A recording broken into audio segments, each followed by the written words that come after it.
السلام علیکم ورحمۃ اللہ وبرکاتہ۔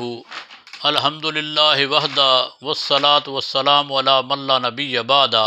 اعوذ باللہ السمیع العلیم من الشیطان الرجیم۔ بسم اللہ الرحمن الرحیم۔ لا تقتلوا اولادکم من خشیۃ املاک نحن نرزقہم وایاکم، صدق اللہ مولانا العظیم۔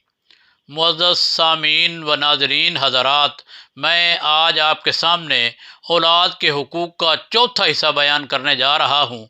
تو بیان کرنے کا مقصد یہ ہے کہ ہم بحیثیت مسلمان اپنی روایات کو بھول چکے ہیں،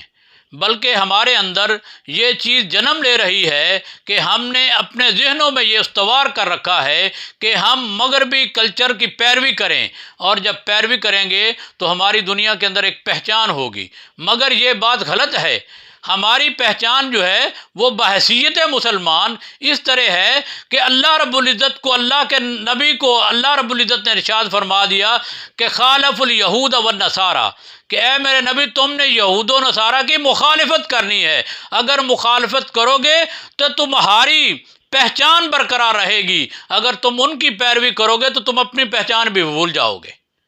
اور آج سے ہزاروں برس پہلے جو فرعون نے اس دنیا میں ایک پروگرام لانچ کیا تھا اور لوگوں کے ذہنوں کو بیمار کرنے کے لیے، اس نے یہ بات کہی تھی کہ تم اولاد کو کم جنم دو، کیونکہ تم غریب ہو، تمہارے پاس وسائل نہیں ہوں گے، تم ان کو پال پوس نہیں سکو گے، ان کو پڑھا نہیں سکو گے، ان کے فرائض سے سبکدوش نہیں ہو سکو گے۔ وہی بات آج ہمارے ذہنوں کے اوپر لگائی جا رہی ہے، اور ہمارے ذہن اسی نفرت سے بھرے ہوئے ہیں کہ جو آج ہم خاندانی منصوبہ بندی کے پروگرامز پر عمل پیرا ہو رہے ہیں۔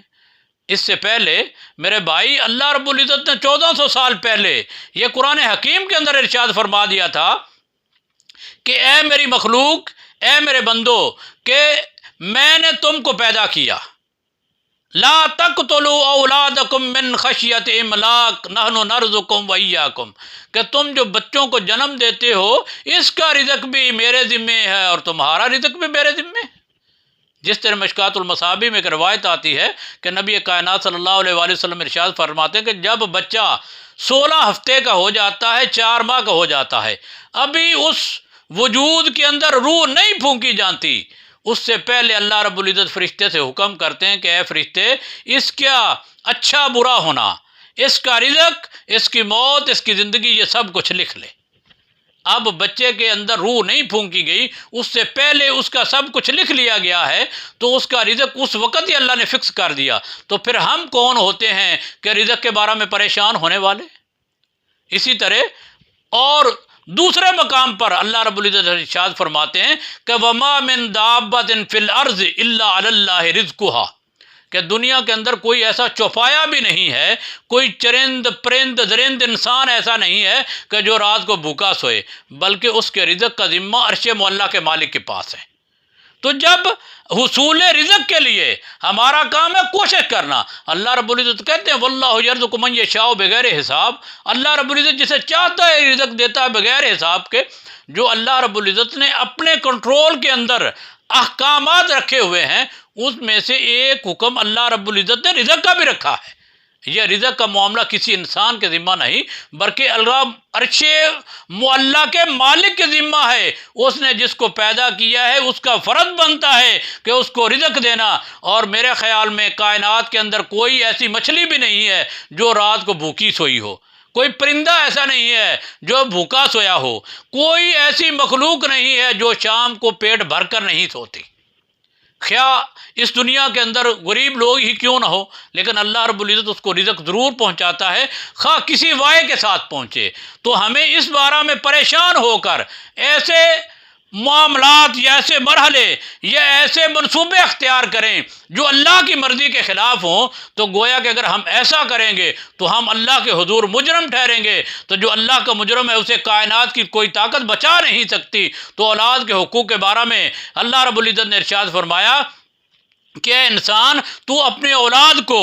بالکل کسی قسم کا قتل کرنا ناجائز یا جائز کسی قسم کا معاملہ تو اختیار نہیں کرنا، کیونکہ قرآن حکیم کے اندر یہ بھی آتا ہے نا کہ وہ بچی جو غیر مسلم یعنی مشرکین مکہ اپنی بیٹیوں کو زندہ درگور کر دیا کرتے تھے، ان زندہ کو گڑھا نکالتے تھے، اس کے اندر ڈال کر اوپر مٹی ڈال دیا کرتے تھے، وہ بیچاری روتی رہ جاتی،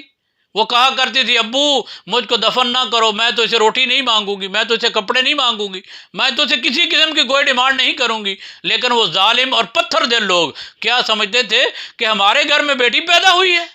ان کو وہ گال تصور کرتے تھے بیٹی کے پیدا ہونے کو۔ لیکن اللہ رب العزت فرماتے ہیں کہ قیامت کے دن وہ بیٹی رب کی عدالت میں کھڑی ہوگی، اپنی باپ کے گریبان کو کھینچے گی اور کہے گی من ای ذنب قتلت، عرش معلیٰ کا مالک کہے گا کہ اے انسان تو اس کو کس جرم کے بدلے میں قتل کیا تھا، جبکہ اس کا بھی خالق میں ہوں، تیرا خالق بھی میں ہوں، تیرا رازق بھی میں ہوں، اس کا رازق بھی میں ہوں۔ تو گویا کہ یہ اس قسم کی جو غلیظ حرکات ہیں جن کا اسلام کے ساتھ دوری کا تعلق بھی نہیں ہے، یہ مغربی کلچر میں ہمیں کو رنگنے کے لیے جو کچھ کیا جا رہا ہے، اللہ رب العزت سے دعا ہے کہ اپنے اولادوں کو ان کے فرائض کو ان کے حقوق کو سمجھیں، اور اللہ رب العزت کے حضور ہم نے حاضری دینی ہے اور ہمیں اللہ سے ڈرنا چاہیے، ہم اللہ کو چیلنج نہ کریں۔ اللہ سے دعا ہے کہ اللہ رب العزت ہمیں ان چیزوں سے بچنے کی اور اپنے حضور اپنی تابعداری کرنے کی توفیق عطا فرمائے اور اولاد کے حقوق کو پورا کرنے کی توفیق عطا فرمائے۔ انا اقول قولی ھذا